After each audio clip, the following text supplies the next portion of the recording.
The Texas shooting. Suppose I have to give my 2 cents on the affair. And so I am going to do a radically different and much shorter take than anyone else that I have seen. So here's the thing. There's an old saying, repetition is the mother of learning. Ironically, a phrase that was drilled into my head repeatedly by my own mother. But anyway, here's my point. This is how any sane, rational human being learns, through observation or interaction with patterns. Unless, of course, you're a politician, in which case you aren't sane, rational, or even a human being. Now, when it comes to the shooting, I have seen very little on the shooter itself. I wonder why. When you see a male in a dress, the media is not going to touch that one with a 10-foot pole. Very damaging to the narrative. But back to the repetition. If you see a load of people with guns, peaceful, and you see a load of massacres that happened with guns, and all the perpetrators of those massacres are nuts, things like social dysfunction, alienation, the rational pattern would be all those people that committed those heinous crimes were off their rocker. So it is not the guns, it's the fact that they were off their rocker.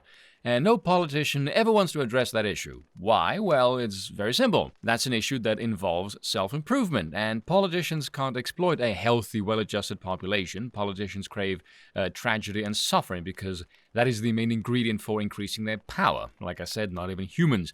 Case in point, Ukraine. Those politicians don't give a rat's ass about anyone in the Ukraine, let's be real. Now, the shooting. I am going to say something incredibly insensitive.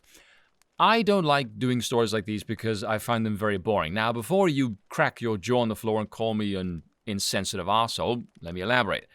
I don't mean boring in the sense of wishing for more death and suffering purely as a means to drive the excitement factor. That's just psychotic. I mean in the sense it's very formulaic.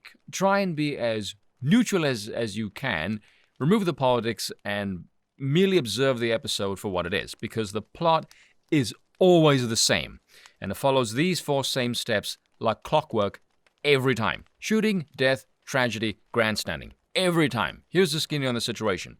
Because social media has made the news cycle one unending barrage, the window of opportunity, so to speak, is getting smaller and smaller. So politicians will move even faster to exploit the situation than they would before, which makes them, again, look like even more opportunistic, power-hungry sociopaths than before. And because the first 3 steps are all the same, what we seem to remember now is which politician appears to pull off the most soulless, power-grabbing spectacle. Enter Beto O'Rourke, who got called a sick son of a bitch in this stun, though Obama is really challenging the reign for tone-deaf retardation with this tweet about George Floyd, which has fuck all to do with this.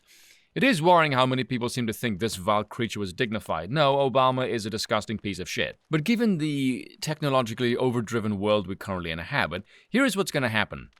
Nothing. Nothing at all is going to happen. One group will do the grandstanding and chant the same nauseatingly empty slogans, same as always, which will achieve nothing. The other side will do nothing. Because it's not the guns that's the issue, and then that's it. Nothing is going to change. Nothing will come of this. The story will be forgotten in a week.